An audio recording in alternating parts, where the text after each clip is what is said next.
আমার প্রশ্নটা হলো, সবাই বলে কোনো ধর্মই খারাপ কথা বলে না, কিন্তু মুসলিমরা কেন অন্য ধর্মের লোকদের ইসলাম গ্রহণ করতে বলে?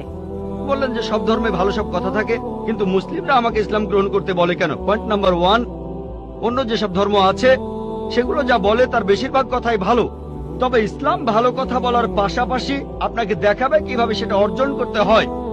আমি উদাহরণ দিয়েছি, সব ধর্মই বলে চুরি করো না, ইসলাম একই কথা বলে, তবে ইসলাম দেখিয়ে দেয় কিভাবে সেই অবস্থানে যাবেন যেখানে কেউ চুরি করে না।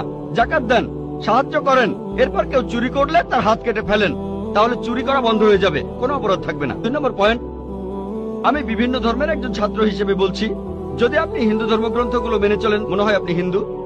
যদি একজন ভালো হিন্দু হন, আপনাদের ধর্মগ্রন্থই বলছে ঈশ্বর মাত্র একজন। আমার লেকচারে অনেক হিন্দু ধর্মগ্রন্থের উদ্ধৃতি দিয়েছি, এক ঈশ্বর। আপনাদের ধর্মগ্রন্থ বলছে মূর্তি পূজা করবে না। ভগবদ্গীতার 7 অধ্যায়ের 20 অনুচ্ছেদ বলছে জাগতিক আকাঙ্ক্ষা যাদের বুদ্ধিকে আচ্ছন্ন করে রেখেছে তারা নকল ঈশ্বরের পূজা করে, তারা মূর্তি পূজা করে।